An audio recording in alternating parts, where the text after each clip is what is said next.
Good evening, everybody, and welcome to all of those who have joined in for today's unique program where the President of the Urological Society of India is going to address all of us on the subsections which we have formed of the 6 subspecialties for which the decision was taken in the Governing Council meeting at Ahmedabad, and following that, we have announced the membership of those subsection.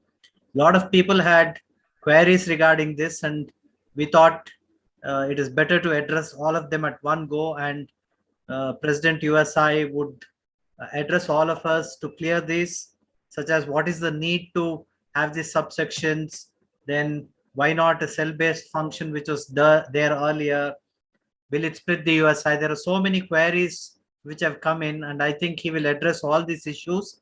The format of this is that I would invite the president to speak. He would sort out most of the queries. He would cover up in his address to all the members. If there are anything which are let out, the members are free to put their questions in the chat box. Either I or the conveners of these subsections can take up those questions, and after his address is done, there is a question answer session where he will address all those questions. And we have made the conveners of these subsections the co-hosts, so they will be able to ask questions directly. The other members will have to put all their questions only in the chat box, because it becomes difficult if all of them start speaking. So we have allowed only the conveners of the subsection as co-hosts, and the others can put their questions in the chat box. With this, I would now invite the President of the Urological Society of India, Dr. Ravindra Sabnis, to please give his address. Over to you, Dr. Ravindra Sabnis. Thank you, Keshav. And I, on behalf of USI, welcome all the conveners, welcome all the members who have joined from different parts of the country. And as Keshav rightly pointed out, that this decision, the formation of the subspecialty sections of USI was deliberated, discussed, and informed to all the members last year. And following that, the USI Council had a lot of discussion multiple times, and a decision was taken that this is the right time to start the subspecialty sections of USI. Subsequently, the Constitution amendment was circulated to all the members, and in Ahmedabad AGM, the majority voted for this. In fact, it was a almost unanimous decision of formation of subspecialty sections of USI. And after the mandate of AGM and after the amendment were done, the ball started rolling. The membership drive was started. The bylaws were made. They were all discussed at length in the USI Council meeting. They were put up in the USI website. The membership drive started. Subsequently, there were a lot of queries started coming up, and we compiled all those queries and prepared a frequently asked questionnaire, frequently asked questions that was circulated 2 times by the central office to all the members on their personal emails. We have put all those questions which are likely to come up, which people have asked, compiled them in a proper manner on the USI website. And in fact, anybody even just now also can check up those FAQs are there. The bylaws are there. So all those things are there. After the AGM, I'll just give you a little bit background. After the general body meeting was over in AGM, in about a week's time, there were a lot of people who probably missed what actually transpired in the AGM. They actually missed what exactly happened, what exactly was decided. And there was a lot of confusion about the membership, who will become member. And I must thank and congratulate Dr. Anish Gupta and Dr. Kamaljeet, who sort of extempore, it was an extempore interview. They arranged it in one day. And there were about 110 people joined at that time. It was almost 1 hour interview sort of a thing, which I answered all the queries which actually discussed and passed in AGM. And then subsequently, most of the people doubts were clarified. So that was the first meeting, which first interview sort of a thing, which was happened immediately after the AGM. After that, majority of the people have started accepting the fact. They have in fact very enthusiastic about becoming a member. We have started giving the concession of early bird membership. A lot of people have started enrolling them. From the public demand, we have increased or we have extended this membership drive, early bird membership drive, so-called concessional rate, till the 30th of June, and continuously people are actually becoming the member. Well, that is one story of it. There are some people who are still a little bit in doubt as to what exactly is the reason for formation of these subsections. And there are people who are a little bit apprehensive. Some people are apprehensive as to why this decision is suddenly taken now, when everything was going on well. The cell-based functioning was going on well. Why this sudden change has come? Well, I'm going to answer that in great detail, because this is the common query which people had expressed, and some of them are still expressing. Well, let me give you just the simple statistics. First and foremost is that USI is gradually expanding, and of late, because of the increase in the number of seats, the growth is exponential. If I have to give some statistics, it is almost 55 years now that the USI is formed. And in last 55 years, we have now the full members of USI is 3,046. That's the exact number at 2022 Ahmedabad USICON, which was declared. Now, it took USI to get to 3,000 mark for 55 years. But with the current rate of the students which are taking the admissions which are happening and the seats which have been increased, next 3,000 people will be added in next 10 years. So from 55, in next 10 years, another 3,000 people will be added. So in the year 2032, our full membership will be minimum 6,000, if not more. In fact, it will be much more, because there is a lot of seats which have been increased. Every 3 years, we are adding 1,000 people. So USI is growing extremely rapidly. And therefore, we thought that it is now for USI to take decision of this subspecialty formation or sections. Now, you know that the subspecialty sections where the cell-based cells were created long time back. And these cells were functioning quite well. Initially, there were only 4 cells. Subsequently, with the growing demand from the members, the 4 more cells were added. And for quite a long time, there were 8 cells which were functioning of the USI. And how we were functioning, that there were conveners which used to get appointed, 3 or 4 conveners, and they used to conduct a program in the USICON, which initially was almost 1.5 hours, then it became 2 hours, then it became 3 hours. And when there were 8 subsections, subspecialty sections, we used to divide 4 subspecialties for 1 year and 4 subspecialties next year.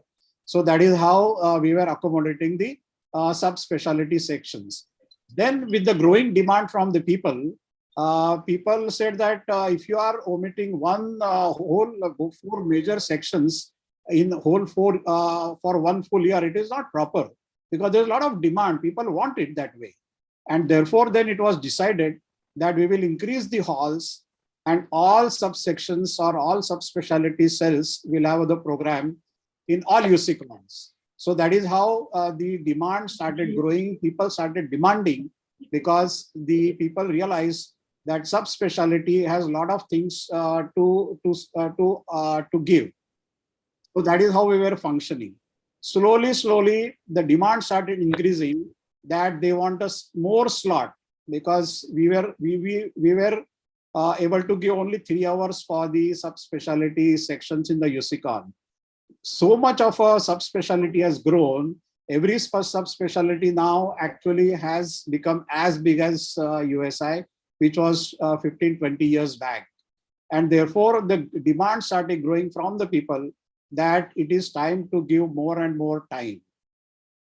Actually, USICON to give more time is a limiting factor.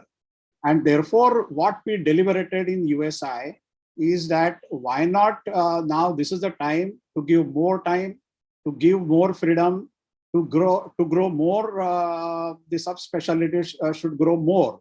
And therefore, this idea came in mind that why not to have the subspecialty sections of USI, which will have more freedom, which will have more time, which will have more innovative programs, and eventually that way the members at large will be benefited.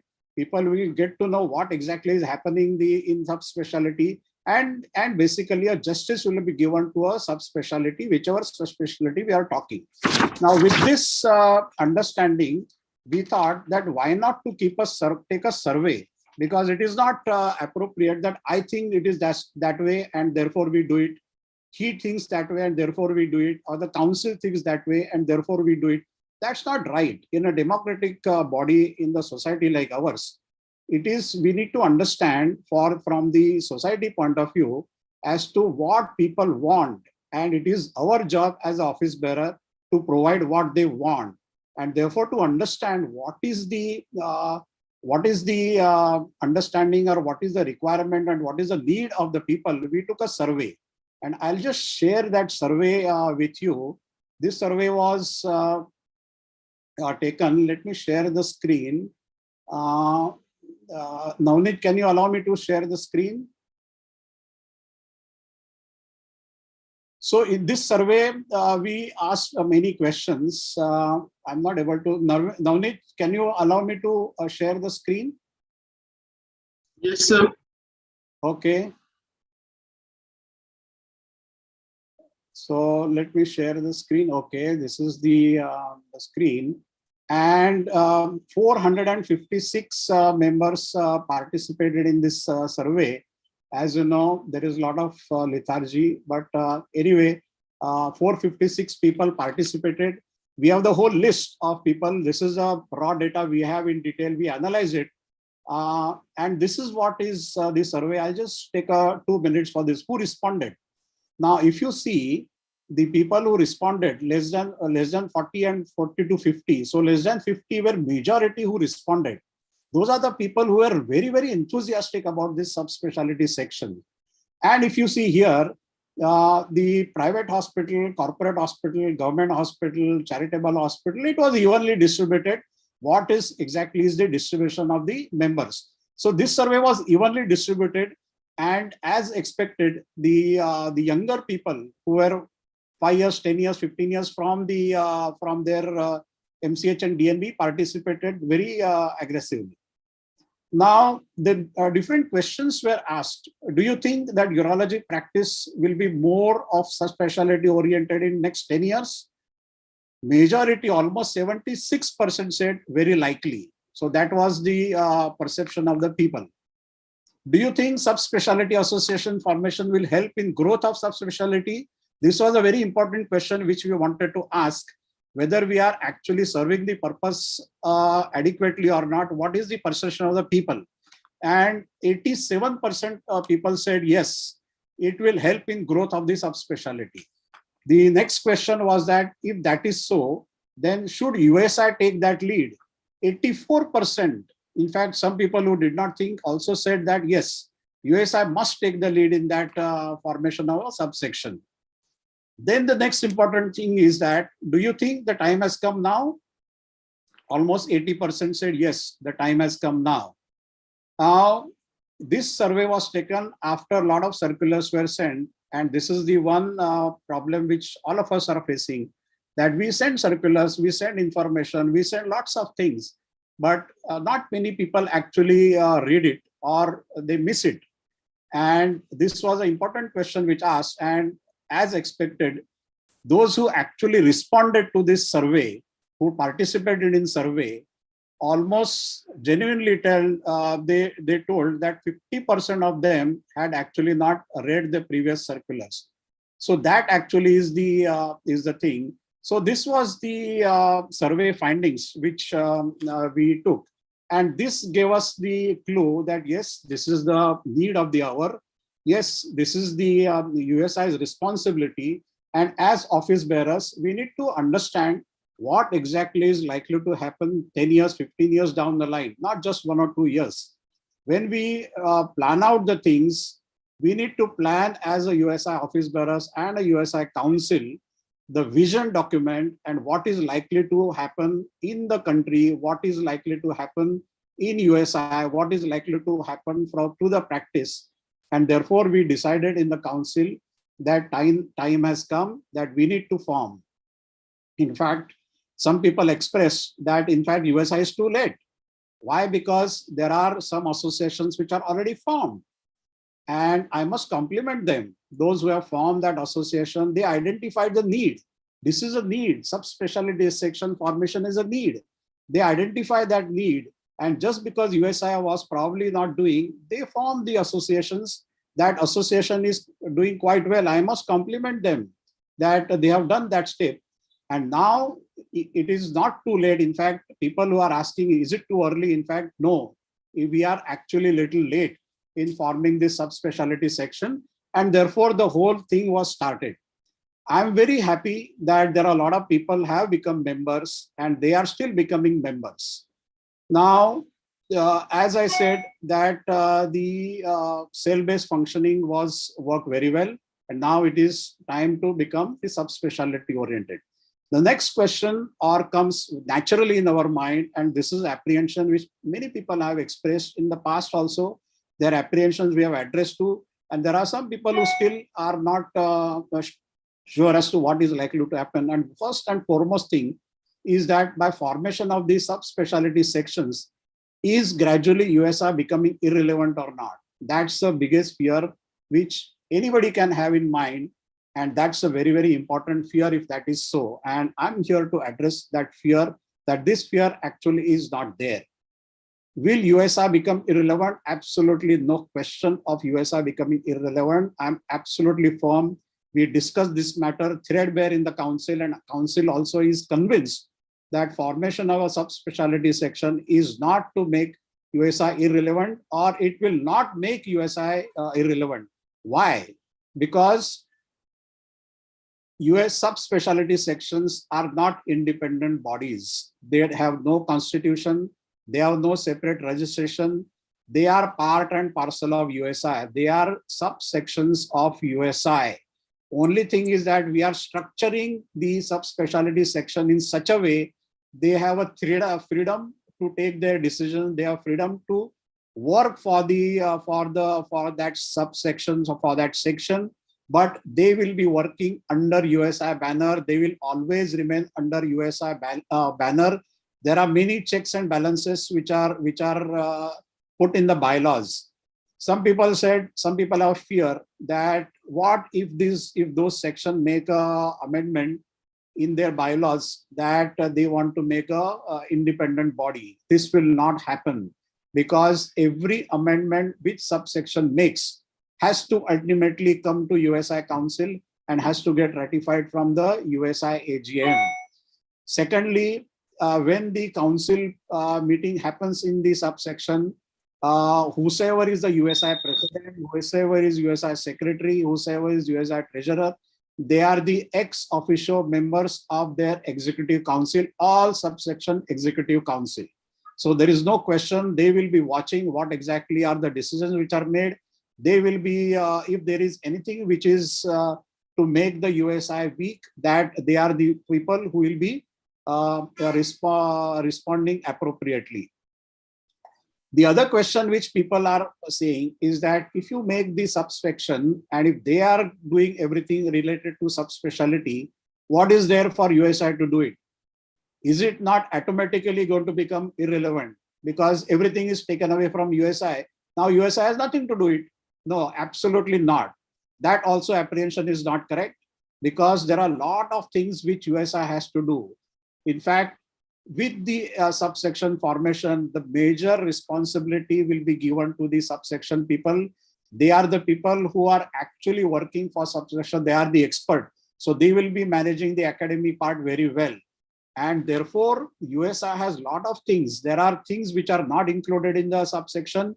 We have to, as a mainstream USI, they have to focus on that.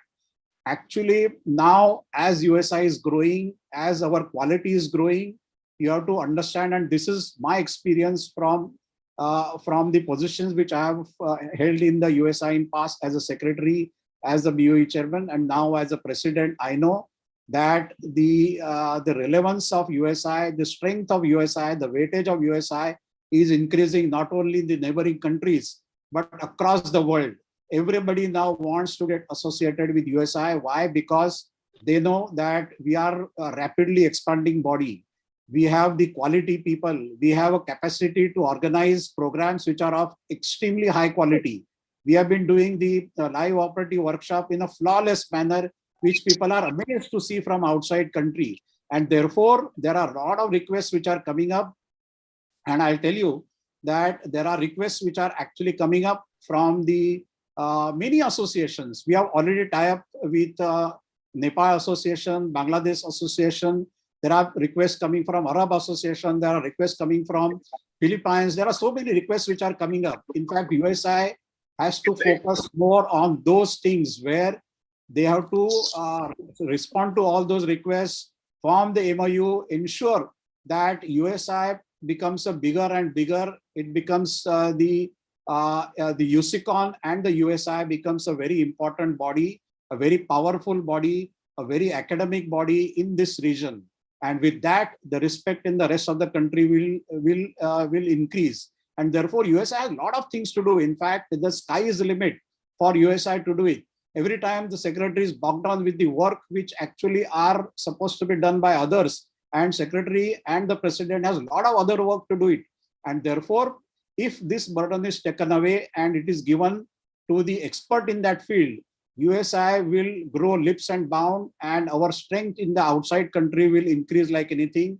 Eventually, our vision, our motto, the whole USI Council's motto when we discuss in the council is that we should aim that USI will become like AUA, EAU, the body which people are there to look after. People want, our USICON should be of a quality where people are waiting to come to USICON, because this will be, we have to make that this is the high standard meeting in this region, So USI, let me assure you that USI will never become irrelevant. In fact, by growing subspecialty, growing in the subsections of USI, USI will grow with leaps and bounds. So USI will become much, much bigger. The other thing which people are asking, that giving the example of ASI, that what happens to ASI, that there are sections which were there and eventually all the sections have split from the ASI and they have now become independent bodies. So are we going to go in the ASI way? No, not at all. My answer is very clear. And why I'm so clear is that we are not going actually in the ASI way. We are going into the what we have done with the zones. We are going in the zonal way. These questions and this fear was actually expressed when the zones were formed 30 years back, that if you are going to form a zone and giving that, in fact, so much of freedom that it's a separate association, separate constitution, separate amendment, separate everything separate. Is it likely that a zone will tomorrow pass a resolution that we no longer want to get associated with USI? Theoretically, yes, there was a fear, there was a possibility. Has it happened? No, not at all. Because people who are actually the zonal members are also the USI members, and they know that their parent body is USI. If zone grows, we have seen in last 30 years that when zone has grown, the USI has grown. And therefore, we are going in the manner in which the zones have gone. Our constitution, our amendments, our bylaws are in such a way that they never will become totally independent. It will be part of USI. And it is our elected people's responsibility that they are given freedom. In fact, I will tell you the opposite way. If we do not form these sections, If we do not give freedom, if we do not give the time to them to grow, branch out, and grow in the academic way, they are likely to split from USI, because there is no time. It is not appropriate to keep everything so much concentrated and everything is my decision. No, we have to give freedom. If you are the expert in the field, it is your decision. You are the expert. You manage this subsection, given the gambit of USI constitution, and therefore they will be happy to work in the USI. Ultimately, they are members of USI. They will only report it to them.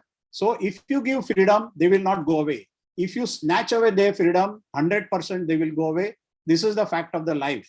So I'm quite sure that they will never go away. In fact, the subspecialty will help USI to grow, and we are never going to go in ASI way. The zonal thing is glaring in front of us. The other question is that the important question which people are likely to ask, and few people are asking, that by making subspecialty sections, are you actually fulfilling the political aspirations of many people? Is it a political decision, or is it really want to have a growth story of USI? No, this is definitely not a political decision. If you look it that way, it is actually unfair on the USI Council, and unfair to all the members who are so enthusiastic of forming the subspecialty section. Now, you have to understand that when we say political decision, or when we say politics, what exactly is politics? Just because you are becoming an office bearer, does it mean that it is politics? Politics actually is it is taken as a bad word, but that's not right. Politics is what you are. It's an election. Election is a part and parcel of any democratic society. That is the only way by which the society will grow, if there is a pure democracy. And if you have a democracy, now obviously some people have to contest election, some people have to do a politics. Politics necessarily need not be a bad politics. There's a good politics. And so far we have witnessed a very good politics. Elections are absolutely fair and transparent, and therefore it is an opportunity for people to get elected. Formation of subsection, we have to have the council members. We have to have a secretary, we have to have a chairman of that association or a subsection or a section, because they have to manage that section. And therefore, the positions are created. Now, if you see that USI, our council membership, we are 8 council members. There is a president, secretary, treasurer. Few years back, we added treasurer-elect and secretary-elect. So that's the strength of the USI. This strength is almost the same when USI body was only 500 and 700 people. Now USI body is 3,000 people. Our strength has remained same. Obviously, number of people who are aspiring is more. And it is not bad. In fact, I would encourage people to aspire and to take positions, because it is not that aspiring for any position is bad. That is not correct way of thinking. If someone wants to work for the society, if he has potential, if he has enthusiasm, if he has devotion, if he has dedication, if he has time, he should be encouraged to take the position. He should be promoted to take the position in USI, because by his enthusiasm and by his qualities, the USI actually is going to get benefited. And therefore, creating position is not bad. In fact, we are giving them opportunity to work for the section. They will prove their potential. And once they prove their potential, who will be benefited? The section will be benefited, and in turn, USI will be benefited. The other thing is that from this, suppose somebody is secretary of urolithiasis section, somebody is secretary or the council member of some other section. In fact, this is the biggest opportunity for USI to tap the future leaders. Ultimately, USI also find out who are the future leaders. At present, they are coming from the zone. We know who are the leaders. In fact, this will give more opportunity for people or for the USI to find out who are the potential leaders who have the capacity to manage, who have the capacity to organize, and who has capacity to take the whole association along with them.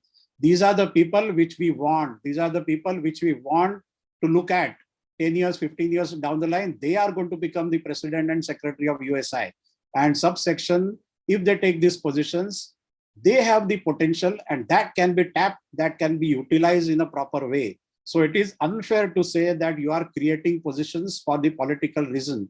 No, in fact, we are creating positions for the benefit of USI, for the benefit of the tapping the leaders, for the benefit of the growth story of the USI. And if they have the ambitions to become, why not? Everybody has to have ambition. If they want to become, if they want to have the ambition of becoming the chairman of the section, it is good. Let people have to accept them.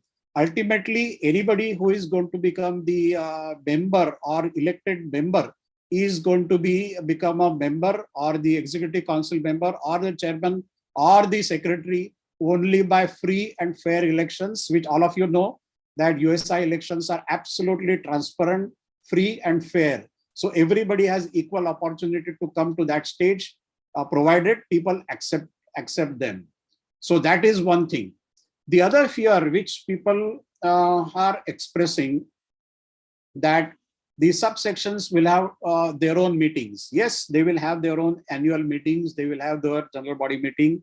In fact, we encourage them that in the subsequent, in between here also in the midterm, let them have their own midterm meetings, either the physical or through the webinar, or conduct CME, or conduct live operative workshop, or conduct webcast. In fact, it is free to them. The platform is open to them. In fact, people are saying that if you do all these things, who is going to come to USICON? Why should I come to USICON when, if I am interested in a particular section, or if there are people who attend all the subsections of the USI, why will I attend USICON? Forget it. I don't want to attend it. No, that's not correct. In fact, USICON, by formation of a subsection, USICON quality will improve like anything. Let me tell you very clear, unambiguous manner that you see this subsection formation to improve the quality of the USICON. And why we want to improve and how it will improve is that in every USICON, the section will be given responsibility to conduct the program, which is of an extremely high quality. Every section will put up a best possible program because they want to showcase their own section. And therefore, the experts in the field who are managing their sections, who know what is new and what is happening in section. As a one person may not know what is happening in all the section, but the sectional people will know what is new and what is best, what is in, what is out. And therefore, they will put up the best possible program in the USICON. Now, if they put up the best possible program, who is benefited? If I am not attending all the subspecialty sections meeting, I am benefited because at one go, I get to know all the 6 sections, subsections, what is best in that section happening. So at one go, I am getting the best quality of the sectional program. So that is how you elevate the standard. Now, the other collateral benefit of this is that when we have a lot of people who come from Bangladesh, we have a lot of people coming from Nepal, we get a lot of people from Sri Lanka, many other people are coming. If they gradually understand that the USICON quality is extremely high because the sections are putting the best possible program in the USICON, more and more people will be attracted. It will be like AUA. Why we go to AUA? Because we know what is best. You go to AUA and you learn that. Now, similarly, what is best if you want to learn this in this region, let them come to USICON and they will get the best of it. This is how you want to elevate the standard of USICON. And this is how, in fact, by forming the sections, USICON standard will be elevated and people will be looking forward to attend the USICON. That is very, very important. Now I'll come to little tricky questions because these are the questions which are raised by initially many. Some people have understood, some people are still in a position to understand that when I want to become a member, why I want to pay the membership fees. I am already a life member of USI. I already become the member by paying the fees. USI has so much of a money. USI is cash rich. Why they want to take that money, and why not make the membership free? Now, let me make it very clear that whenever you get anything free, you lose the relevance, you lose the value of it. We have kept only 5,000 as the admission fee. Now I'm going to come to that. What is admission fee? What is the membership fee? And what is the annual fee? At present, we have kept only admission fee, one-time admission fee. It is only 5,000. In fact, now it is 4,000. Now 4,000 rupees in a year is not something which actually any urologist will be really worried about. If you see the resident salary across the country, now 4,000 and 5,000, even at resident level, people will be able to afford to become a member by paying 5,000 rupees or 4,000 rupees. Now, why we have kept admission fee? In fact, this is the matter which is discussed many times in the USI. There are many people in USI who feel that like AUA, like AU, like WC, like anywhere, we have to have annual membership because we are heavily dependent. At present, what is happening in USI is that you have paid one-time life membership and lifetime it is free. There is nothing in life which comes a lifetime free. Everything you have to pay except the USI membership fees. And therefore, if you have to organize something, if you have to do even the sectional meeting, we have to heavily be dependent on the pharma because we don't have a constant source of income. Many people are under impression that USI is a very cash rich association. You see the figure in the USI treasurer's report. There are few crores which are there in the bank. Actually, you have to go into it. In the council, we have discussed this. It is wrong impression that USI has excessive amount of money. If you go into the depth of it, I don't want to divert the issue. There is always a financial crunch, and therefore, for the association to become independent, we want associations or sections to become independent. They should be able to generate their own income. They should be able to spend their income, whatever they have generated. And the only way by which they can generate the income is the membership fee. As of today, let me make it very clear. As of today, it is only one-time admission fee. We have not yet taken any decision of annual membership. At the same time, this matter is open. It will all depend on that particular section, when to start the annual membership, whether to start annual membership or not, or whether to continue with only one-time admission fee. The matter is open, and therefore we have not termed it as a life membership because that will be the objection which will be raised that we have already done life membership. You cannot ask our annual membership, and therefore we have termed it as a only admission fee. But as of today, let me make it very clear. We have at present in the bylaws, there is no provision for the annual membership fee. It is only one-time admission fee. But I also make it very clear that subsequently it may start. Whether it will start in 1 year, 2 years, 5 years, 10 years, or it will never start, I don't know. That's a subsequent developments which will take place. So that's about the membership fee. Now, one thing is also very clear that the sections are given freedom. They are given freedom not only in the academics, but in the financial matters also. Although the treasurer will remain same as a USI, but the sections will generate the funds, they will organize the program, they will make a profit, and that profit and that funds, what they generate, will remain with them. The separate account is opened in the USI with the USI PAN card. It's a USI account. Only thing is that it is exclusively for that section. And therefore, all the transactions, everything will be done from that account only. And therefore, if section generates money, it will be utilized by them. They have that freedom. And to do any quality program, it is not appropriate that you heavily depend on the pharma to do the program. You should have a strength to organize a program yourself. And the strength is only money. And therefore, this membership fees is kept. The other important thing which I want to clarify here is that why should I become a member? Okay, I've understood that payment is required, but why should I become member? What will I lose if I don't become member of any section? Or what extra benefit I'm going to get if I become a member of, say, particular section? I become member of andrology section. What benefit I'm going to get?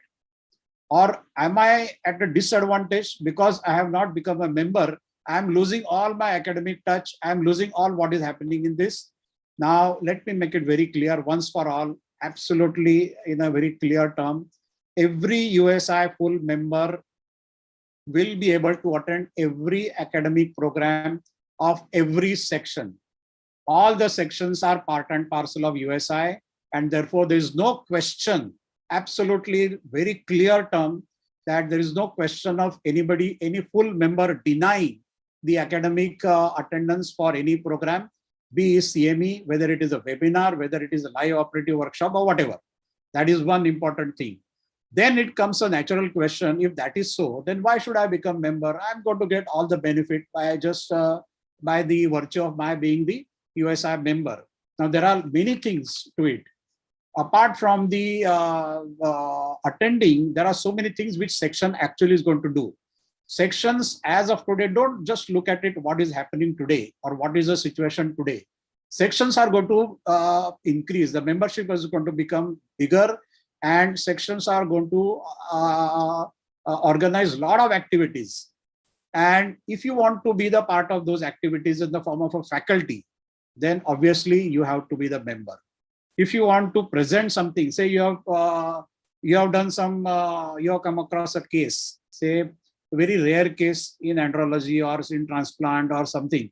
You want to present a poster, you want to present a podium, you want to present a case, you want to be part of the panel discussion, then obviously that prerogative is only to the members of that section. If you want to be the faculty, if you want to present something, at least what least expected is that you should become member of that section, and that's a benefit you are going to get. Sections are going to open a lot of things, and this benefit, I'm sure everybody will be happy to avail. The other important thing is that you will be the full member of that section, and therefore you will have voting rights. You only will be able to attend AGM. You will be able to contest election. You will be able to serve as the council member or any other position which you want to take it. You will be able to select whomsoever you want to select by taking part in the sectional election. So that's an important right which you are going to get by becoming the member. Some people are saying that, okay, I'm not interested in any election, so why should I become? No, but actually when you become a member, you become a member of a section of your liking. You become a growth story of your liking. Be a part of your liking section. And as you know, there are junior people. In fact, this is more so from the junior point of view, that they want to become part of this section by participating very aggressively. And therefore, it is very important for them that choose your section. If you want to become a member and take active interest into that section, who knows, tomorrow you will be the person who will become faculty, who will take the position. What is going to happen 5 years, 10 years down the line, nobody knows. So be the part of this section, be the growth story of this section. Sections are going to increase. In fact, they will become much bigger. So get associated. This is a wonderful opportunity for you to be the part of that growth story. And therefore, my request to all of you is to become a member. Now, the other important thing is which people have expressed.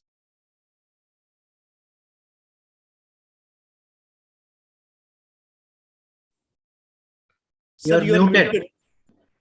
You're muted. So can you hear me now? Yeah, yes, sir. All right. So people are saying that when you say that special sections are growing and they become organize more and more programs, what is going to happen to the funds? This is an important concern which people have expressed.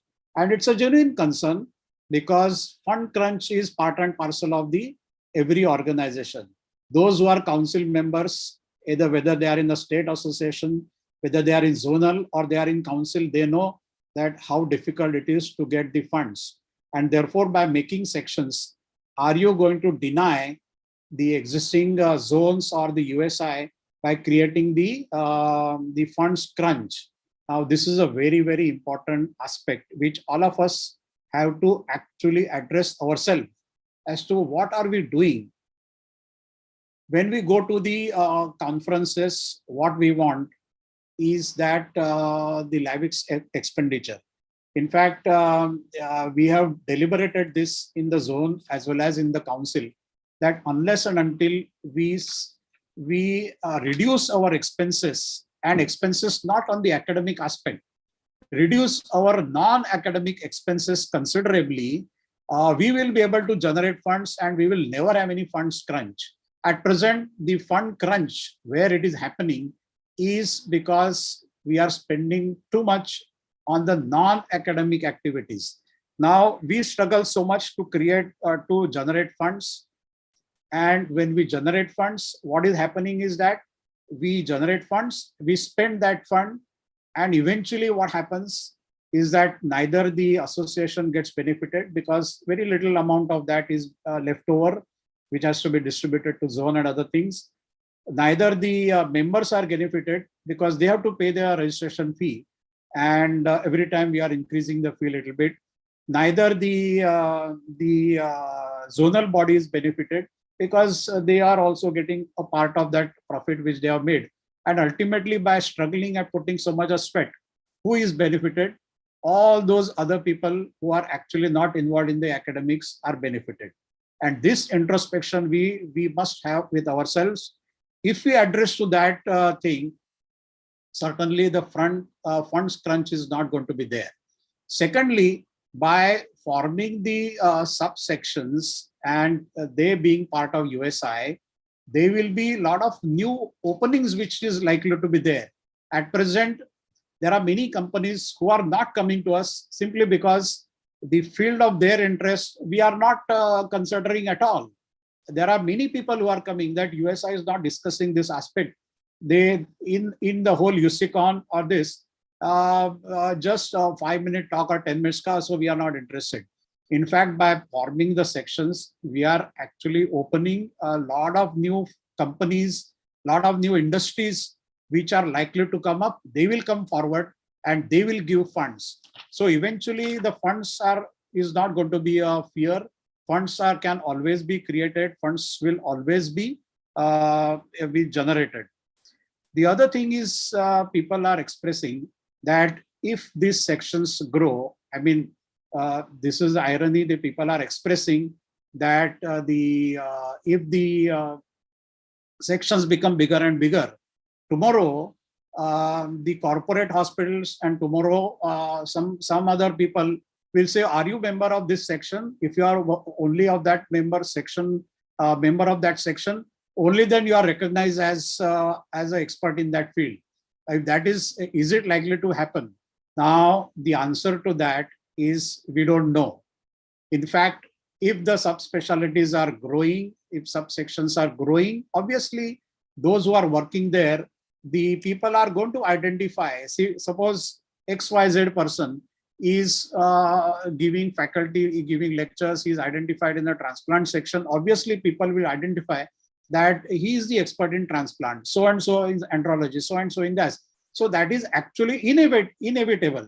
That if you become bigger and bigger, if the sections become bigger and bigger, and those who are actually who are getting the exposure in that, they are actually becoming the expert in that field. So that is likely to happen. And in fact, that happens. It is good for the members who have worked for that section.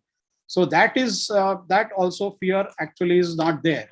So these are some of the points which actually I wanted to clarify. It is possible that as I'm talking and these are the things which came in mind. There are a few points which I may have missed it.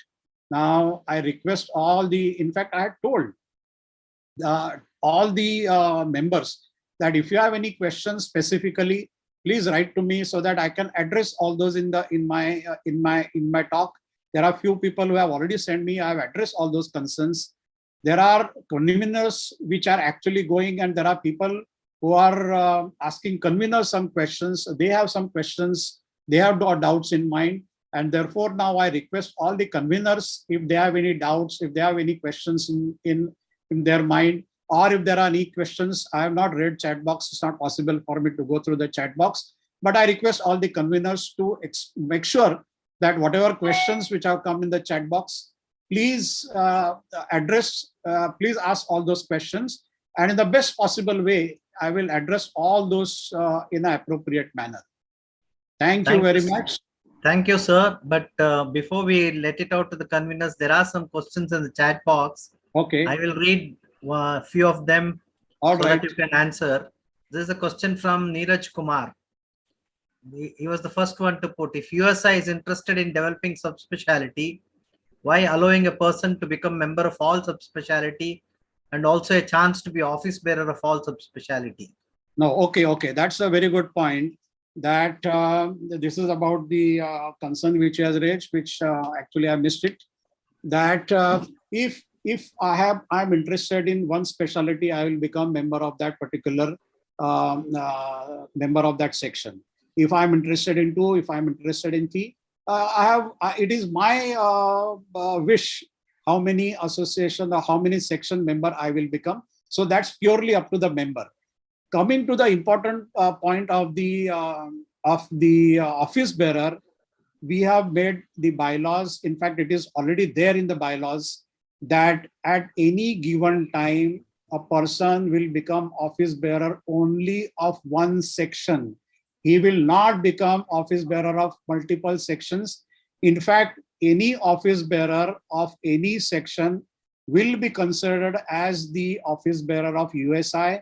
And therefore, whatever rules and regulations which are applicable to USI members are applicable, council members are applicable to the office bearers of USI, like one position, one post, one man, one post. That will be applicable to the sectional member also. And therefore, this fear will not exist that the office bearers, multiple people will occupy multiple positions. No, not allowed. Absolutely not allowed.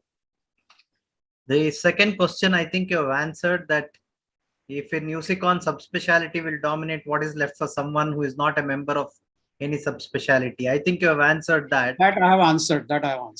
So the third question is why USI is chosen to fix admission rates like retail shops. Take 3, get 10%, take 4, get 20%. Can't it be uniform? All right. Okay. So this is only to stimulate. This is the beginning.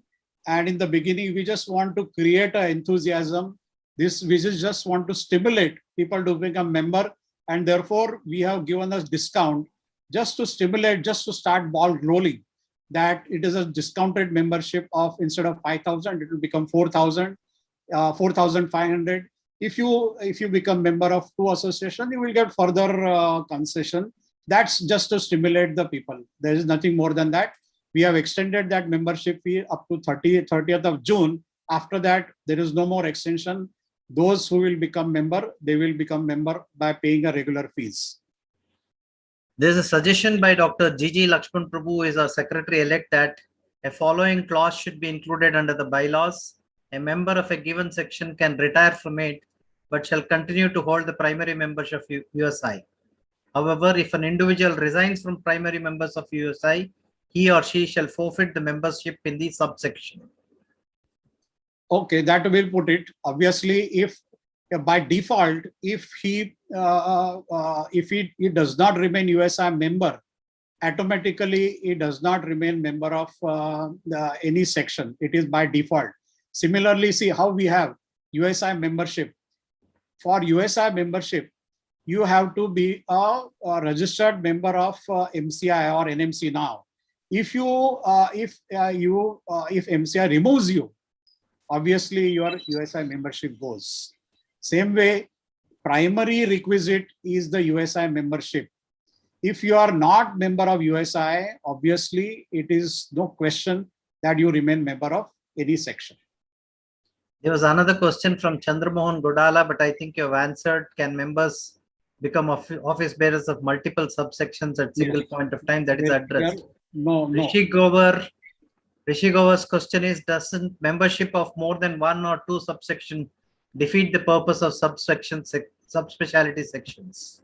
No, Rishi, it is a wish. In fact, nowadays, if you see the trend, and this is what actually we got it from the survey also, that it is the wish of the people of the junior category, those who are passed from 2 years, 5 years from, they want to stick to 2 or 3 subspecialty, that's it. They don't want to do certain thing. Those who wish to, there are people who want to do only oncology or urolithiasis. They don't want to do transplant. They don't want to do urethroplasty. They don't want to do andrology. So there are 2-3 subspecialties which people want to stick. It is their wish. If you want to become only one member, it's perfectly all right. It is opportunity for them to become member. It is up to them. The option is to them. We don't want to Tanuj Bhatia feels that the purpose of subspecialty is served if one joins only their core areas of interest. Because if one becomes member of all subsection, it is like full membership of USI. No, it is, see, gradually this trend will go away. Let me make it very clear that at present we are in the transition. Majority of us, old timers, now we are all old timers. Majority of us were doing everything. We do andrology, we do urolithiasis, we do transplant, we do everything. And therefore we want to become member of all the sections because we want to keep in touch with all the what is happening in all the sections because we do it. But if you see 10 years down the line, this trend will not be there. People will stick to only 1 or 2 subsections because they no longer want to do it. In fact, nowadays, if you discuss with our trainee, I have discussed with many our own trainees. If you ask them, they are so clear in their mind. In 3rd year itself, they are very clear that I want to pursue only oncology. I want to make a career in transplant. So they are very clear. So over a period of time, this will go away. But this is for the benefit of those people who want to keep in touch with all the sections. It is opportunity for them. It doesn't defeat any purpose. Neeraj Kumar puts in another question that full membership should be for one subspecialty and associate membership for one, just like it is for the zones. That means associate. No, Neeraj, there is nothing like full and associate in any section. Either they are member or they are not member. In fact, we had deliberation in the council meeting also that initially our plan was to make the trainee members as a trainee member category, but many council members expressed that we should not complicate this matter. Trainee members by default will be members of all the sections because they want exposure to every section. Once they become full member, once they pass out, once they become full member, it is for them to choose. One thing which I missed is about the trainee, that by default, all the trainee members are given are automatically, they don't have to subscribe specially for that. All the trainee members can present in their podium, poster or anything, provided they are trainee. That restriction of not allowing anything to present doesn't apply to trainee. So what I want to make it very clear, that trainee members by default are members of all the sections. Only when they become full member consultant, pass MCH, they have to pay the fee and then they become a proper member. Once they finish their trainee, they are no longer, they have to become member. Rishi Grover, another question is, can we have an amendment or addendum where any member who is a member of more than 2 subsections should not be allowed to be a faculty in any subsection? No, that's sort of a, see Rishi, why are you restricting? Ultimately, you have to, these sections are independent. If you are good in if you are good in oncology and if you are extremely good in urolithiasis, why you should not be given opportunity? You are a member, there is no restriction. See, by putting this restriction, we are hampering the growth of the people. It is for, see, one should grow not by putting restrictions. One should go by competition. If you are good, definitely you should be given the opportunity. If you are not good, why should you restrict others so that you will get the opportunity because you are not good? It is not like that. Ultimately, the section will decide who are the best people in that section. Whether they are member of that section I'm least concerned. I want the best people in that section. Just because they are member of the other section, no, now you can't do it. It is not appropriate. It is not giving opportunity to the merit. Ultimately, it is the merit which is important. We don't want any quota system here in this section. Chandramohan Godala puts another question. Are we not increasing the conferences by encouraging subsection annual meetings when we have multiple annual conferences like say state, zonal and USICON? Yes, obviously we are increasing it, but it is not compulsory that each and every meeting, every person has to. It is beyond anybody's capacity that you will be able to attend all the meetings. It is not possible. And in fact, see, you are looking the scenario as of today. Look at the scenario 10 years down the line. The sections are going to become bigger. There are people who will be looking after only in that section. So if there are multiple conferences which are happening, it is good. In fact, it is good because it is the choice to the people. It is choice. So if your conference is best, it will be attended in a large number. But you don't want, see, this is the same thing. Ultimately, who will shine? The person who has a merit has to shine. And we don't want a quota system to come and then allow somebody to shine by suppressing others. If there are multiple conferences are happening, yes, it is going to happen. Whichever is the best conference, the people will attend. If I find that in this particular conference, the program is worth attending, the faculty is good, I will attend that meeting. But if I find that this association meeting is not good, I will not attend. So it is very simple. We are giving you the choice. It is for you to attend as per your capacity, as per your liking, and as per your convenience. Gajanan Bhatt puts in a question that if I do not become a member of subspecialty, can't I present a topic even in USICON if the topic falls under that subspecialty? See, about the USICON, it is open to all. This particular question which you have asked is under discussion because the matter is of the USICON. Now the question is that a section is doing the program in USICON, and therefore, as of today, but this will have to discuss in the council. What I feel is that this will not be applicable to the USICON because USICON is open for all. And therefore, this particular matter will not happen in USICON, but this matter is under discussion. This more clarity will come after discussing in the council meeting.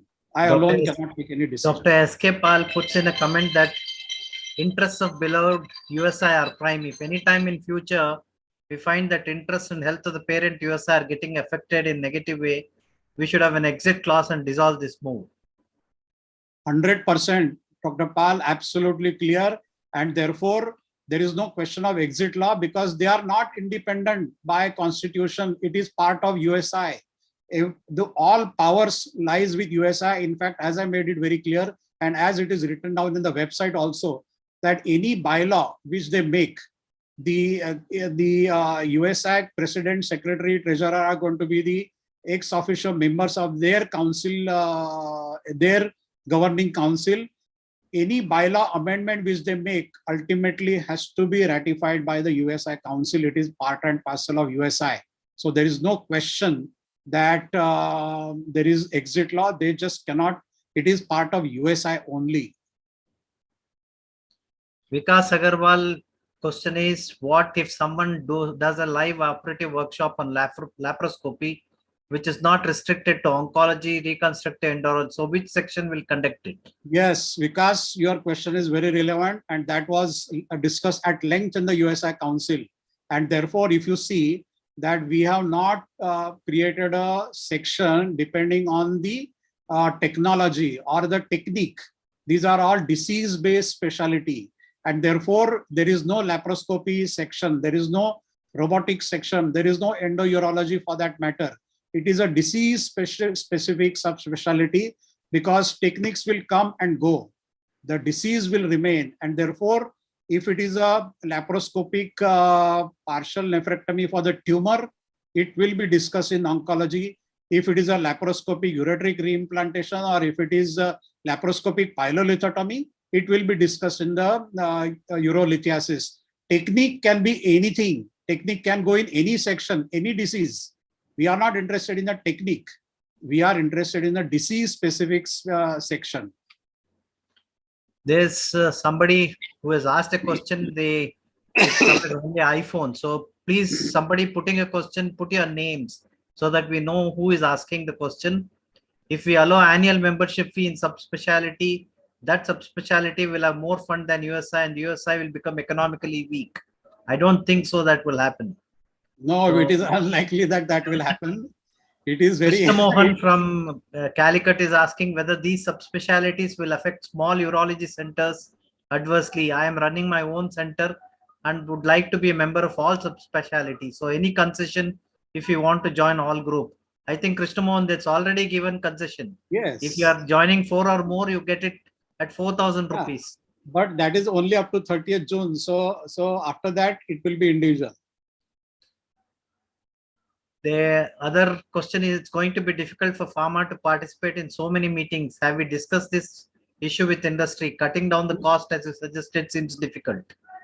Yes, we have discussed this matter. And as I said, that eventually there is a time will come where your dependence, heavy dependence on pharma will be forced to come down.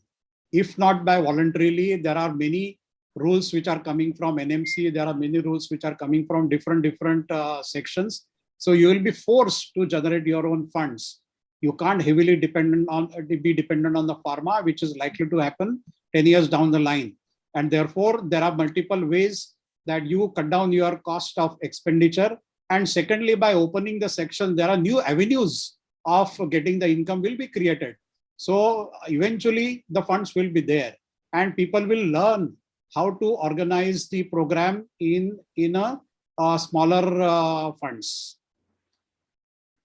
The other question is, can't we increase USICON conference like summer, monsoon and winter seasons with different subspecialties?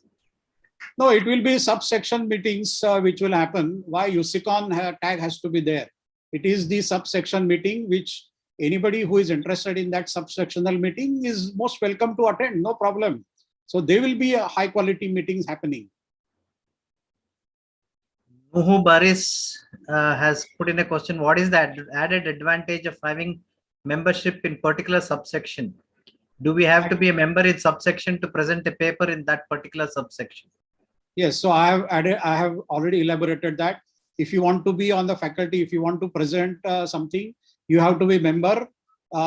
If you are a trainee, you can present it, no problem. But if you are a full member and if you want to present something, if you want to be on the faculty or something, you have to be the member of that section. Of course, there will be some exceptions. Now, this also we made it very clear. Let me make it very clear. Tomorrow, somebody should not jump on that. That there are certain exceptional situations which that section will take a call. Because I will give a specific example that in the oncology section, when it comes to the radical prostatectomy, and if you want to have a lecture on the post prostatectomy erectile dysfunction, and you want to invite Rupin Shah, who is the member of only andrology section. Now, because he is not a member, he is expert in that thing. So how can he become the faculty? No. These certain exceptions are given to the section to decide, but obviously these are very, very few, and these are very rare exceptions. That opportunity or that window is there, so nobody should jump that how this has happened, because obviously Rupin Shah is not interested in oncology. He is expert in erectile dysfunction, and that needs to be discussed in oncology. So the certain guest faculty, he will be termed as a guest faculty, which can be invited from the other thing, and that those exceptions will be there. But it is up to the section to keep this as very, very less and in a rare situations. Anil Takwani's question is, high time we resolve problems for international membership, we may lose momentum. Yes, Anil, you are very right. We are working on that. We have already decided, if you see the bylaws, there are $75 fees are there for the subsection. But at present, there are issues with the foreign payment, and those issues will be shortly sorted out. and what concerns you have raised will be addressed very soon. Navneet, please take a note of it, and we have to address this very shortly. Sure, sir. Ahmad, question is, how is the formation of these subspecialties going to affect the functioning of the zonal bodies? No, it has nothing to do with the zone. This is only part of USI. Zone will function as it is. Zones are not going to get affected at all. These are the sections only of USI. The other question is, why the junior urologists passing this year need to get membership with USI rather than just only subspecialty of their interest? He cannot become the subspecialty member unless he is member of USI. So no question about it. Harpreet Singh, okay. I think there was Dr. Rajiv Sood has raised his hand for a long time. I would Okay. permit Dr. Rajiv Sood to speak, but be brief, sir. Okay. You have See, to unmute yourself. I can't see who has Thank raised the hands and other things. So keep a watch on that. Rajiv Sood, you have to unmute yourself and speak. Yeah, I have unmuted. Can you hear me? Yeah, I Yes, can yes, hear you. yes, sir. Okay. Okay. So it is very heartening to watch that the USI Council and especially Dr. Sabnis and Dr. Keshav are taking pains to take USI to unprecedented heights. But I have some observations which are I have expressed earlier also, one-to-one. The problem is that when Dr. Sabnis, you were speaking, you mentioned that we were having 4 subspecialties, then 8 subspecialties, and then certain number of hours were given in the annual conferences. Now, for the last 5 years, we are having year-round in the new setup as cell-based functioning, the new setup, the year-long our deliberations are going on, competitions are going on, international meetings are going on, and as you have rightly mentioned, it is going on very well. The second thing is that creating societies under societies. There are 2 angles to this, and one I have already written. You can apply your mind on that, because the health or the hospital is a complex organization. There are 2 types of organizations, vertical or horizontal. If you talk to anybody in hospital administration, and what happens that we have the horizontal arrangements already in the form of zones and state chapters now. And there are so many meetings and midterm meetings which are theme-based, which are subspecialty based, and where the president and secretary of USI are invited.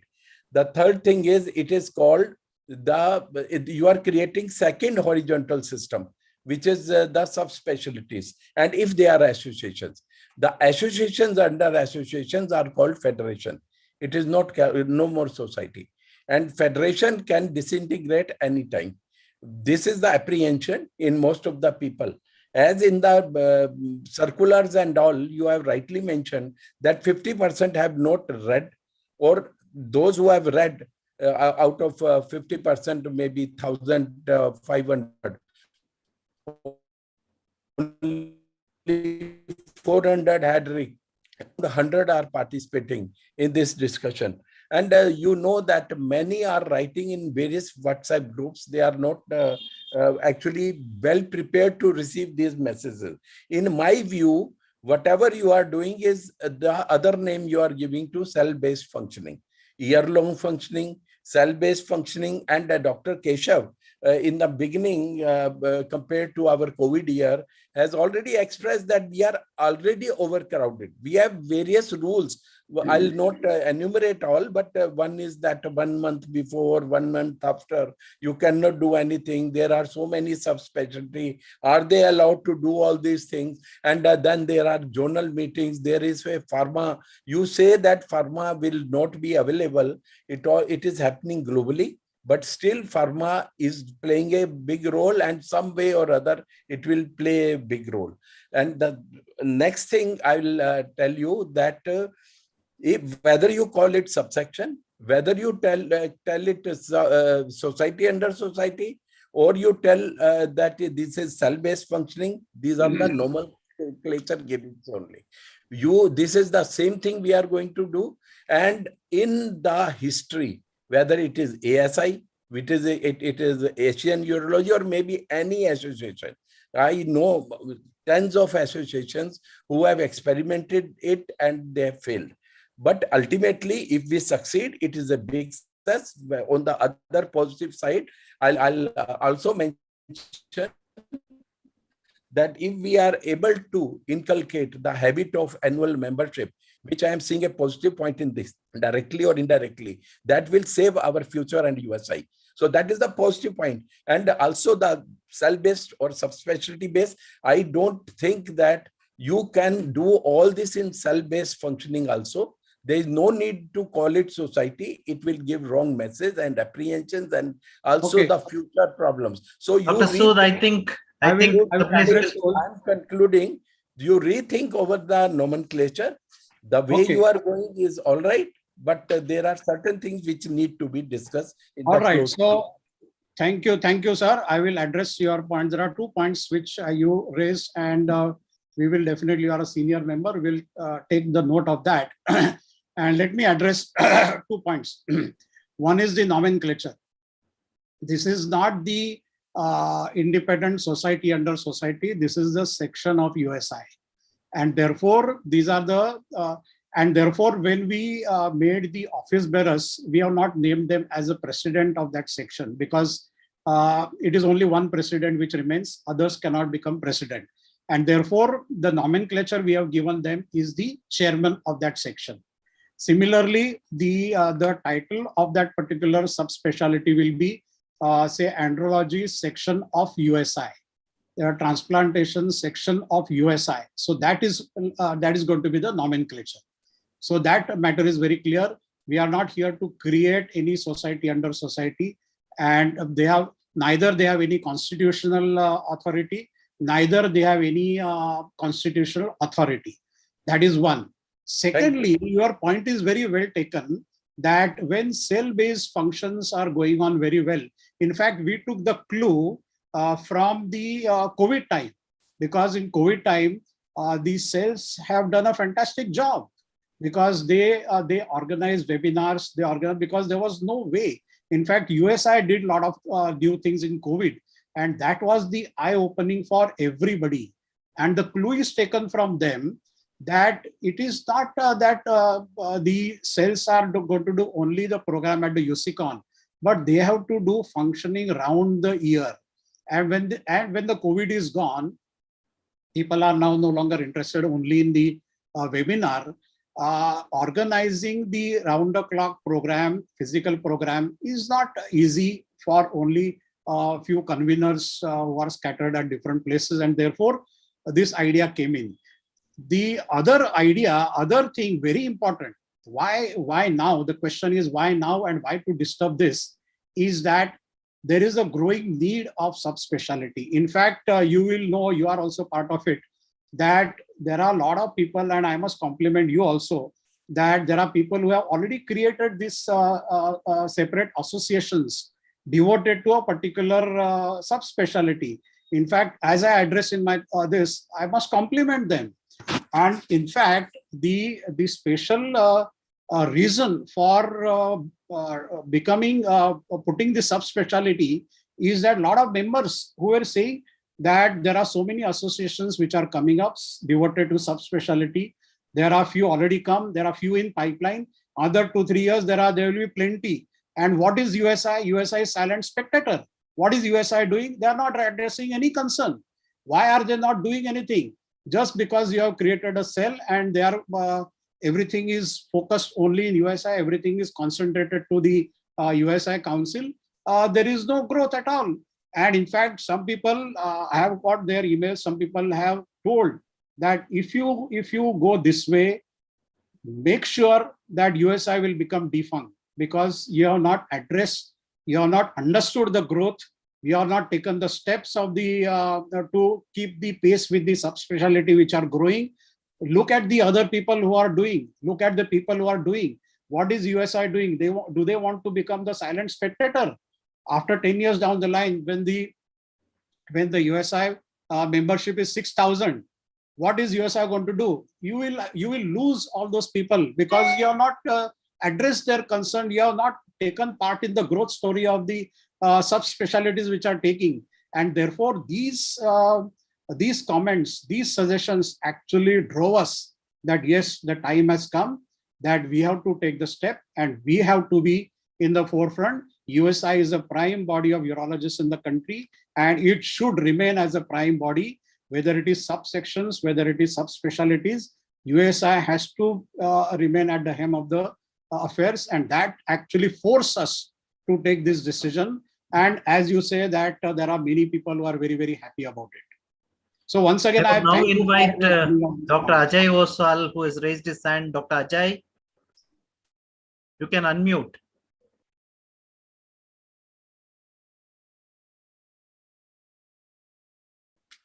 Unmute. Unmute, Dr. Ajay. Unmute. Sir, the host is not allowing me to unmute. No, You are already unmuted. You are already unmuted. So, okay, I have received a question in my WhatsApp. Okay.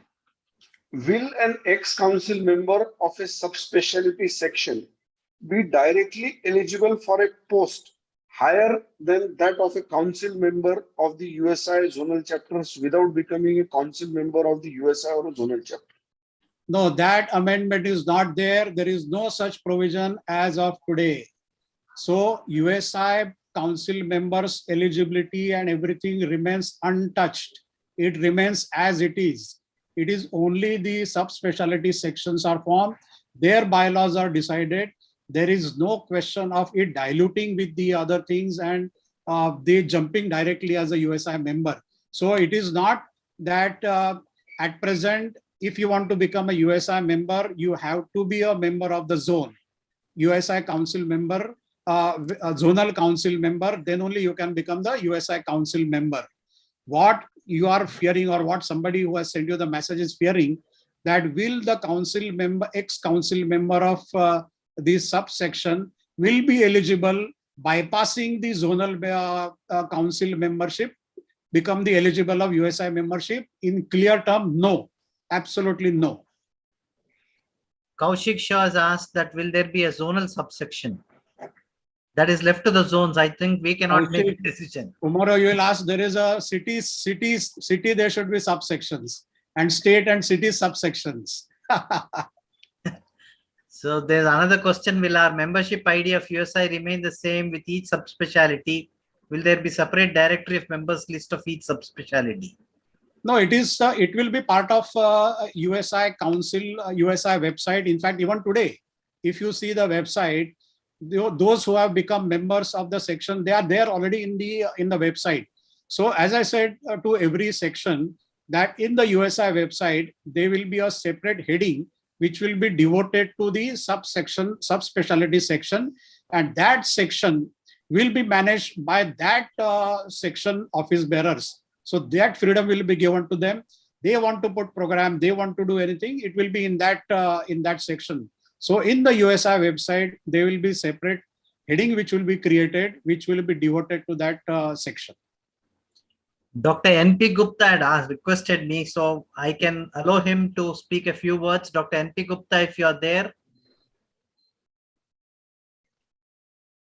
Dr. N.P. Gupta, sir, are you there? Yes, sir.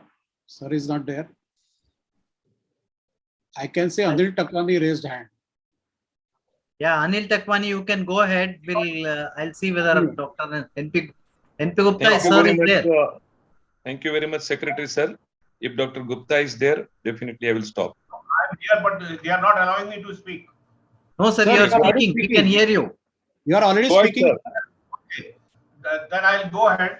See, Dr. Sabnis, I thank you for your all hard work, what you have done. But as a senior member, I have worked in all the associations, in national and international. And Yes, this is my personal observation. I don't want to hurt anybody. Okay. I have also conducted a survey of the USI members. 256 participated. There were 22 questions. Now, I'm just giving a gist of that. Every new urologist, I will say within 5 years of the MCH or DNB, they are all interested in subspecialty. So there is no doubt that there is a lot of interest in subspecialty. But the reality is that 90% of the urologists, they are doing general urology along with one of these specialty whatsoever they are Yes. interested, Yes. Yes. including those who have done fellowship in subspecialties. They Yes. are also doing general urology 80% because they have Yes. to survive also. So that is the practical. So in your Yes. survey, you have not kept that kind of question actually. Yes. You should have known the need of our members. So the need of our member today is that everybody, especially young urologists, like to know everything. What is happening in oncology, endourology, or just listen to me, something like that. So for that purpose, creating these sections is good. You are saying that you want to create a section, give them a autonomy so they can grow, but you are putting all restrictions from USI. They cannot grow like that actually. Now coming to that point you said between ASI and USI, ultimately same is going to happen. If you start creating these, there will be a separate society of uro-oncology or something like that. What has happened to urology? Today urology is no more with general surgeons or ASI. Last thing about the AUA you have mentioned. I think so we should learn from AUA. All sectional subsection meeting along with the main AUA. They have extended it to 5 or 6 days, 1 day or 2 day before, 1 or 2 days after, so that one person can travel accordingly. So what my request is you can accommodate all the sectional meetings along with the USI. So USI will also remain strong. Those who are interested, they can attend all the 6 days. Those who are not interested, they will attend first 3 days, last 2 days, whatever they want. Thank you very much. Okay, sir. I will just thank you, sir, for your comments, and thank you for attending this particular talk. And of course, your experience and this a lot to learn from your experiences. But I will just offer a few comments on that. That these are all evolution. As of today, we have not put that question of who is doing general urology and who is doing subspecialty. What your observation is, I fully agree with that. In fact, majority or most, as you said, that people are doing everything and they are restricting themselves to one particular or to a particular subspecialty. But the reality also is that as they become senior and senior, and this is the reality which I have seen, that in the beginning 5 years, if I'm very much interested in oncology, initially I will do PCNL, RIRS, everything, because the work will keep coming. But I am doing more work in oncology. After 5 years, 10 years, when my financial needs are taken care of, when I have adequate patients of oncology, there are people who have restricted themselves to only specialty of their liking. This also is a reality which we can't neglect. And in fact, what you are saying, sir, is absolutely true as of today. But when we are talking of 10 years, 15 years down the line, there are people who will start right from day one, restrict themselves to this subspecialty. In fact, if you ask the trainee people, our own trainee as of today, they are very clear in their mind. They will say, no, I'm going to do this fellowship for 2 years, and then I'm going to start, I will get attachment as a uro-oncologist or the endocrinologist in this particular this. So that also reality is there. As of today, what you have said is right, but this is the matter of a future. The third thing what you said is that we should extend our USICON and have the meetings there. There are a lot of pros and cons for each. There are people who will say that you have clubbed everything together and you have made USICON very weak. People are coming and going. There is no thing. These are all things which are in evolution over a period of years, maybe 5 years, 10 years down the line. The format may change a little bit, and that is under the process of evolution. And the time only will tell what is likely to happen. One thing only, you said you are postgraduates. Now I'll highlight that also. If person is doing to do transplant, then why he should become member of multiple subspecialty sections? So that is again contradictory. At one side you want to make a specialist, other side you allow him to do 4 subspecialties join. No, he's not. Why should he become? He should not become. He will restrict only to one section. I think so. Become, if the person for having any change, it will take 5 or 10 years. Correct. I think so. You are all very hurried to say that everybody should become member this year only. I don't think so that is possible. No, sir. You are right. Let them gradually grow, and they will automatically decide who want to join where. Sir, you are right. We are not making every member. Absolutely. This is not the intention to make that everybody should become member of some particular section. In fact, we have made it very clear that by virtue of your being the USI member, you have access to all academic activities. In fact, that's the first thing I have written into the frequently asked question, FAQ, which I have put in. But if the person is interested in the transplant, why should he become member of the other? This is the opportunity given of multiple membership, because the people as of today, as you said, is the reality that there are as of today people who are practicing everything and they want to be part of the every association. So it is opportunity only for them. There is no compulsion to become member of this. In fact, that's not the idea that everybody should become a member of some particular section. That's not the idea. Thank you, sir. Anil Takwani. Anil Takwani. Thank you very much, Kesav sir. 2-3 clarification. I am too junior to make a comments, but thank you for opportunity. First thing is that nobody is preventing. Anil, you are muted. Given an example, I have become of pediatric urology. No one is preventing me to do general urology in my center. So this subspecialty will serve a purpose to have an opportunity to person who is inclined to do academic work. You will get a more specific opportunity to do that kind of academic work and to come onto the front. Another thing, having our subspecialty cell, we'll be having our own constitution, we'll having our own body, we'll be able to negotiate like USI is negotiating with the other international bodies. For example, tomorrow pediatric section will be able to negotiate with the ESPU, which we have already started. We can negotiate with the SPU America. We can negotiate with the Brazilian society. So they are also saying that come out with your format, come out with your society, come up with your society, and then come forward. So I think, see, we are taking it wrongly that no one is going to prevent me to do general urology. But as I'm having an interest in the pediatric urology, I will be given a more opportunity to do more and more academic work, more and more to bring the good to our society. By and large, see, by talking to the international members, I learned that they are ready to come, and that way we will be going to increase the so strength. I think Anil has brought a very important point. This is how the specialties will grow. And one small point which probably all of us we missed is that one small statistics that as of today, there are so much of enthusiasm of a PG student because seats have increased. There are 300 people into 3. There are 900 at any given time, the residents who are working across the country. And they want to send the abstracts, they want to send the papers for poster podium, because that's a requirement now. And what is the time slot available in USICON? Very few. There is only 36% of the paper are accepted for podium. And therefore, there is a lot of rejection rate. In fact, if we start a national section on urolithiasis, there will be more time for those people to present their work in a national section. They will get more benefit, they will get more mileage, they will get more exposure. In fact, having the more subspecialty, the trainees will get more opportunity to have exposure in almost every subspecialty, so that then they decide where they want to go ahead. Because in their hospital, in their institute, some specialty may not be as high volume as the other, and therefore they may not see that much work. So this is the exposure which is given to the PG student.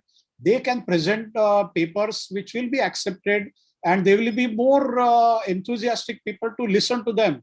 Otherwise, what happens in USICON, whether we like it or not, the reality is that the postgraduate student is presenting a poster or a podium, and there are only 4 or 5 people in the auditorium to listen to them, because many of them may not be interested in their it's not their area of interest. So here what will happen, that the trainee will be presenting in the national section. There will be more people, there will be interested people in the auditorium who will listen to them. There will be more interaction. So that's the mileage they will get. Dr. Parimal Garia had raised his hand. If he is wanting to speak, Navneet, you can unmute him.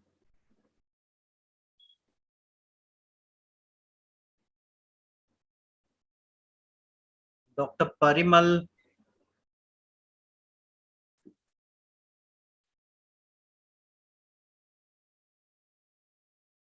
Okay. So I don't see any more questions on the chat box. I So hope. I think all questions, I hope Dr. Keshav, you have taken up, because we don't want any question to remain unanswered, because this is opportunity for them to ask questions, for us to I clarify. have left out only the comments. I have not read the Comments are comments. okay. There are Comments some is comments. okay. Comments, there is no problem. Most of the Comments- questions I have read out. So Okay, good. the comments Thank you. I have not taken. No, comments I is think okay. if there are no more, can the conveners, I now invite the conveners, if they have any doubts, they can speak. All the conveners, if you think that there are some questions and some doubts, dilemmas which are still remain unanswered, please go ahead and ask. Can I speak now? Yes, Dr. Amit Ghosh, unmute. Yeah. You can speak. Yeah. No, this is more of a comment rather than a question. I think at the end of the talk, we are pretty clear, particularly from Professor Narmada Gupta's interaction, that we are probably going the right way, in the right direction. But one question to you, the President, I think the Council and the President being in a responsible position and talking about the junior faculty, junior trainees, is there an opportunity that if you were suddenly asked a question by a junior as to what should be their practice, general neurology plus choosing a subspecialty, so this advisory capacity should be one of your subspecialties, like forming a deanery. You see, it is a dire necessity for guidance and counseling that we can inculcate within a subspecialty. It is an important aspect of an association where people can turn to people for advice regarding their career counseling, because we've already now discussed a bit of career counseling, where Professor Narmada Gupta and yourself agreed that people may, in the younger age, when they first pass out in the first 5 years, they can do all specialties, and gradually they will find their ground beneath their feet regarding which specialty they want to carry on in their mature age group. So this sort of counseling is very needed, and maybe one of the services that we can implement on behalf of the USI. Yeah, so that will be part of USI. And the other, just to extend what you have said, is very important, that at present what is happening is that trainee is not getting that exposure. In fact, this question is commonly asked to all of us. I'm sure people must be asking you, they're asking me, they're asking to everybody, that aage kya karne ka? Should we restrict ourselves to this? So what I very clearly tell them, that in your training period, you see what is your liking. This counseling, of course, is a mainstream USI's prerogative, that you see what is your liking and then decide where you want to make a career in. And for that liking, many times what happens is that they are working in an institute where there is some specialty which is a high volume, others zero exposure, and they have no exposure. In fact, I have seen people who are coming from the institute where there is zero work of a particular, and they have made a career in that. And when I interviewed them, I said, what happened? No, actually, we had no work of that. But then I went here, I saw that, I found it very interesting. So I went furthermore, I attended this, I worked with these people, and now I'm so happy that I'm doing this work. So it is our job to give them proper exposure, and this subspecialty will give them all the necessary exposure for them to decide what they want to do. Dr. Lalita has raised her hand. Yes. Dr. Lalita. Yes, sir. Sir, it's again a comment, not a question. See, there is a lot of gap in the postgraduate curriculum and what they actually face when they start the practice in certain subspecialties, especially what I'm talking about is female urology. So these creating subsections definitely will help to bridge that gap in the curriculum and the clinical need. Thank you. Dr. Chandramohan Vodi. Sir, am I audible, sir? Yes. Yeah, you're audible. Sir, first of all, thank you for the elaborate discussion, which was much required, and you answered most of the questions. Number one, I wanted to ask the question, not comment. In the main USI, do the subspecialty team has any role, or it is independent, or the USA works independently in the national conference?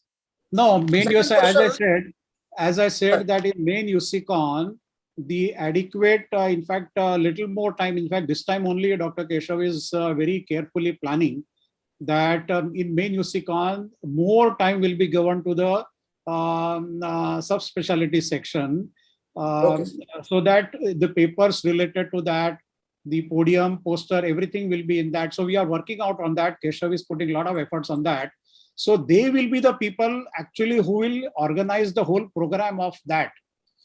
Okay. And why we want to give it to them? Because they are the expert in the field. They know what is best and what is the Yes. current thing which is happening. And if they are given responsibility, they will do the job much, much better. Yes, sir. Second question, any curriculum that, how many meetings, how many workshops like that, or it is dependent on the subspecialty? So, once there is no hard and fast rule like that. Once the sections, the first council comes into the play, these are all matters to be decided by the council. We don't want to decide everything and put it to the section. Let section themselves decide, because we want ultimately you people or those who get elected to decide so many things, how to grow. We don't want to put and bombard everything that this is the way you grow. You decide to grow and you grow. We want to see that you grow in your own way. We are there to suggest, we are there to help, we are there to promote. Thank you, sir. And it is a very good decision that subspecialty growth is happening. If it is not happened by the USA, it might have happened by other non-specific organizations. We greatly welcome this decision. Thank you, sir. Dr. Vinit Malhotra.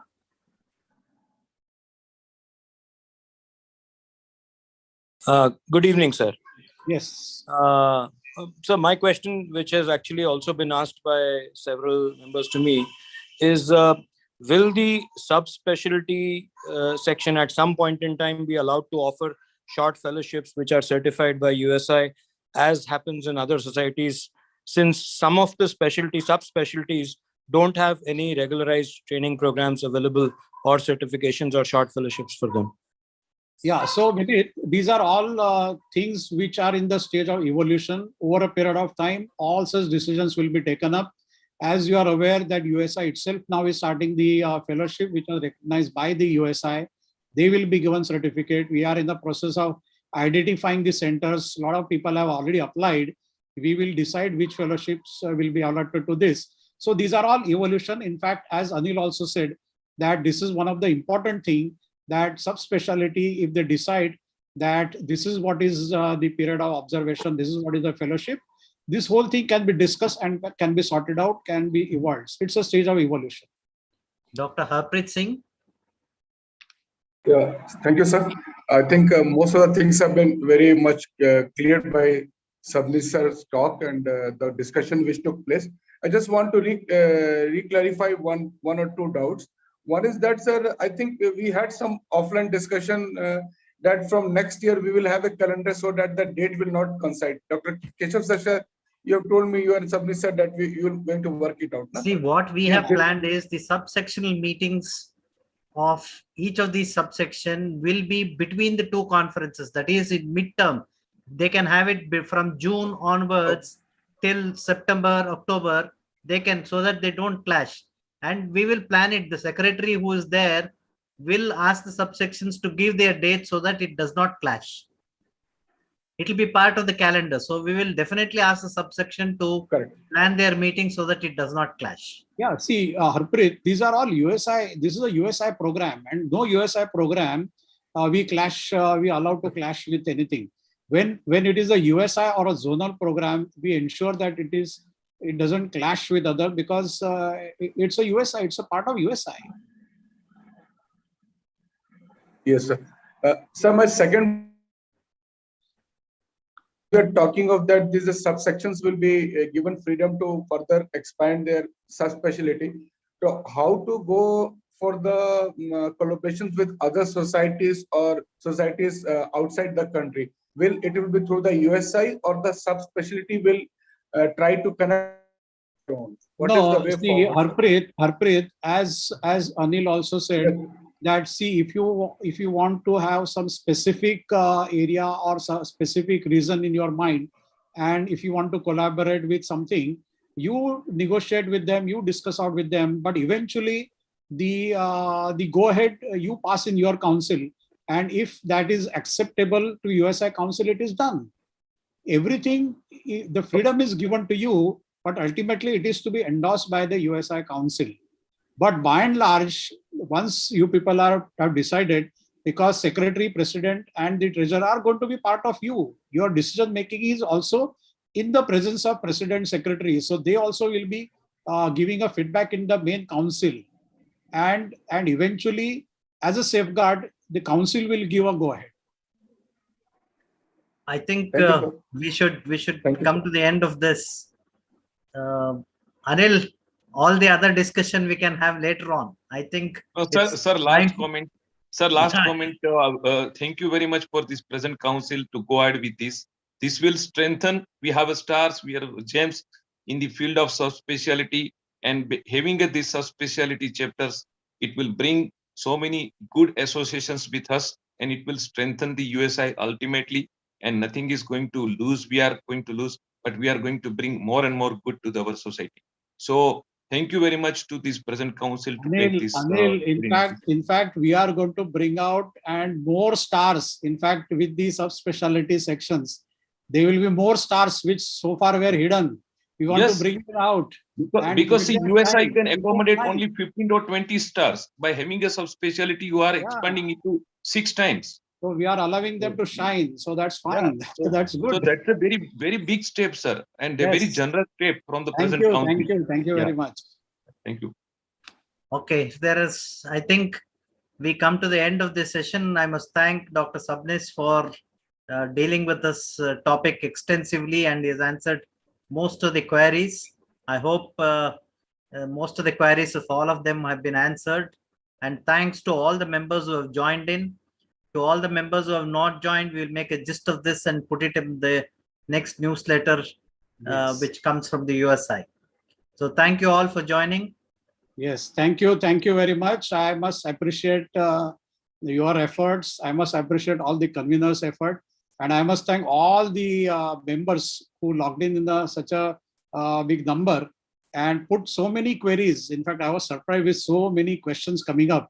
Almost 1 hour we answered the queries. So that's a kind of enthusiasm. And I think this dedication, this passion, and this enthusiasm eventually will make sure that not only the subspecialties grow, but along with that, the USI grows. That is what is all our objective is that. So once again, thank you very much. Thank you, all of you. Bye. Good night. Thank you. Bye-bye. Good night.